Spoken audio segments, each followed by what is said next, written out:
My studio is my sanctuary, my playroom. It's a place where everything is allowed. Here, I'm able to understand, or better said, to navigate in time-space in my own way. I like to think of my studio as a mixture of laboratory and a mechanics shop, in the sense that there's where I practice my experiments, but it's not as hermetic as a proper lab. I grew up in a textile mill, and as a kid I used to spend most of my time in the mechanics shop playing around with vertical drills, lathes, milling machines. I think that because of that, my studio is arranged somewhat like a mechanics shop. So the space-time characters, they're trapped in this loop, and it's as the more I try to break them free from this loop, it's the opposite. I feel that I'm moving in towards them. I'm coming closer. I'm holding hands, and I'm trapped with them, holding hands in this never-ending loop.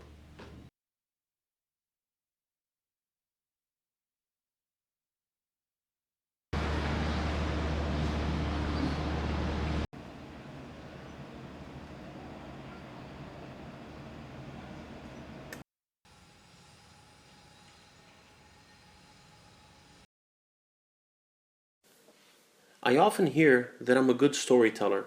We tend to think that every good story must have a hero and a villain.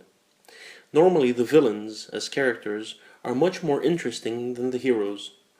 Time is a merciless villain, and it's the villain in the stories of my space-time characters. The concept of space-time is a fairly new idea, about 100 years old. If science still does not have a firm grasp of it, what better way does the common man have to explore it than through art? For over 20 years, I have been dealing with these photographs that I took mostly in downtown São Paulo for an exhibition at the time called Faces of São Paulo. The subject of these photographs were people who had been excluded from our society and were dumped in the non-place. For all of these 20 years, I have been showing these photographs and telling these people's stories, trapping them in space-time. In many ways, somehow, someway, they borrow from me and I borrow from them. And I come to a point where I can't differentiate whether I am them, if they are me, if they ever existed, or if they were but a figment of my imagination. I see my beard getting white. I see my hair falling. I see age hitting me like a cement truck. Yet my space-time characters don't seem to age, and nothing changes for them. They are trapped in a loop, trapped in that space between two photograms in a reel of film, immortalized, eternal. My characters are all trapped in this cycle. They are holding hands in a circle, ever moving. As I work with each of these characters, I constantly live the dialectical relation of knowing. Every time I attempt to break this, I see myself closer and closer to them, until I am in the circle, with them, holding hands. I become them, and they become me.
Carla conviene, quale diavolo dunque in cartone?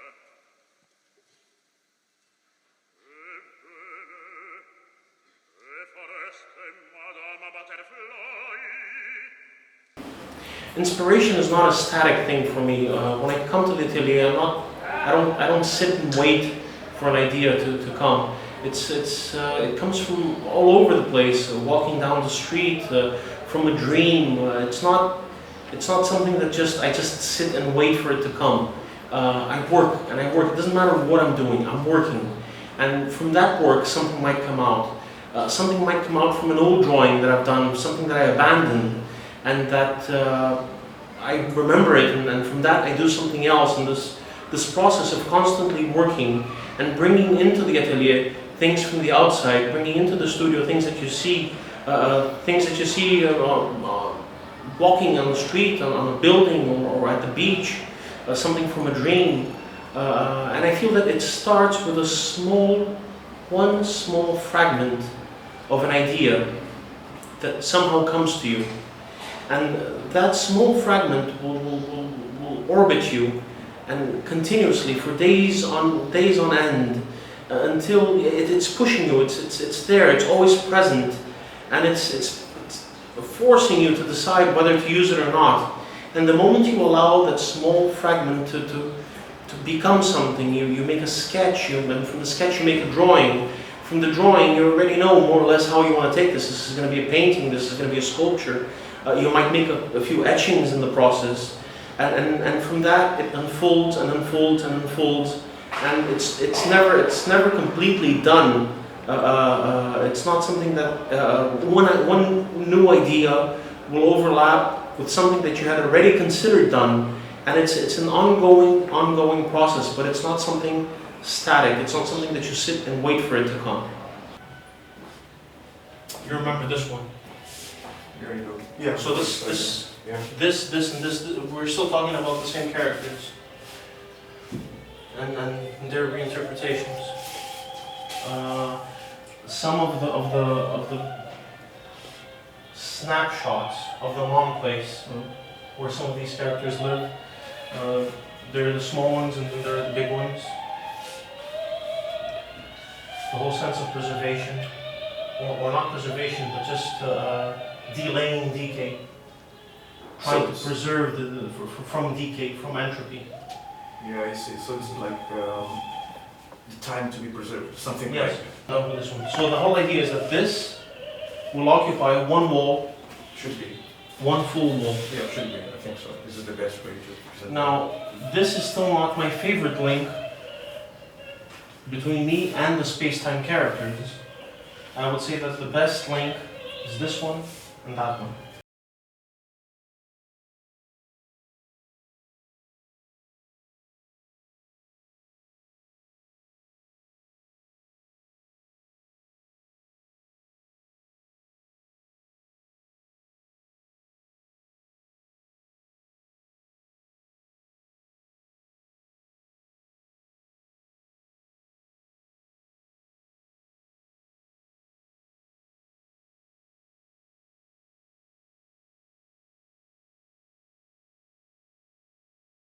So they sent us the floor plan of the gallery, and what we need is the elevation of the four walls, basically.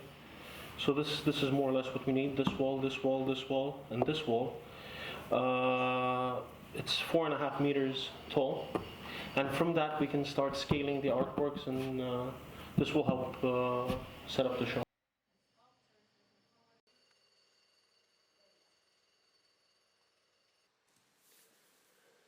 Brazil is a country that, even if described as an emerging power, is still a third world country, swiped with poverty and lacking basic needs such as education and decent healthcare to the majority of the population.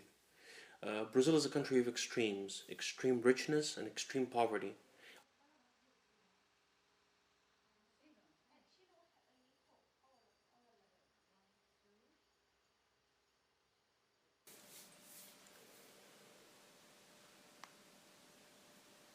How can one not be inspired by all that surrounds him? How can we not bring back the oldest memories we have of our childhood when we trigger the right emotions? Every song you ever heard, every story you ever read, every place you've ever visited, these are all stored and they are brought back from latency when called upon. Splinter of an idea. It might come from most of my ideas do not come from within the studio. From a dream, the ideas come to me when I am strolling down the street or looking out of my window. I don't sit and think about what I will do next. It's not a stationary process. On deciding whether to use it or not. At a certain throughout one's life, one is so influenced by all that one senses that it's very hard to keep a tight seal over an idea and not let it be touched by foreign influences. How can you not be influenced by a piece of music by Villa-Lobos or a text by Garcia Marquez? How can I not be influenced by what molded me as a child or in early adulthood? How can I not be influenced by artists that I so much admire? Being born and raised in Brazil, despite my Lebanese heritage, and choosing to currently live in Lebanon, I must say that my heart is Latin American, or Brazilian to be more specific.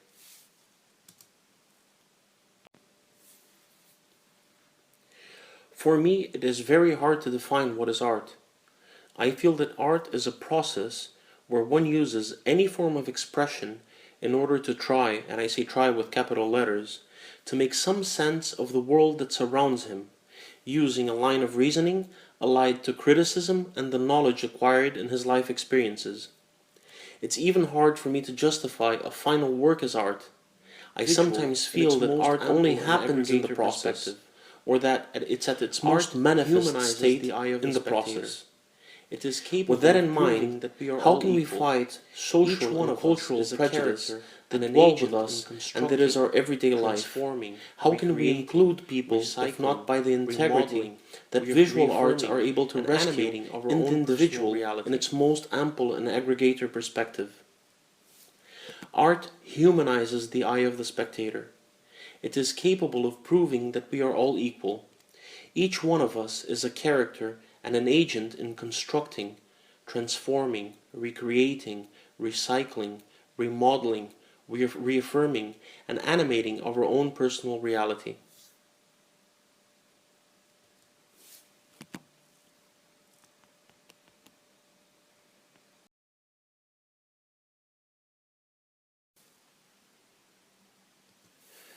It all started in photojournalism when I was still very young. Photography had always fascinated me, and as a curious child, photojournalism was the natural way to go. Looking back, my first work of art was done when I was about 18 or 19 years old, and that work consisted of photographing the anonymous, the excluded, the marginal to society, in the hope of bringing them to the manifest. Art had always seemed to me as the perfect language to understand social exclusion. And if you think of it, what other than art can prove to be a better tool for social inclusion? For that project, nothing could have been better than photography. As a printmaker, I see much of photography in the process, especially in mezzotints where you start with a black canvas, let's say, and you draw using masses of light.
Dice proprio così?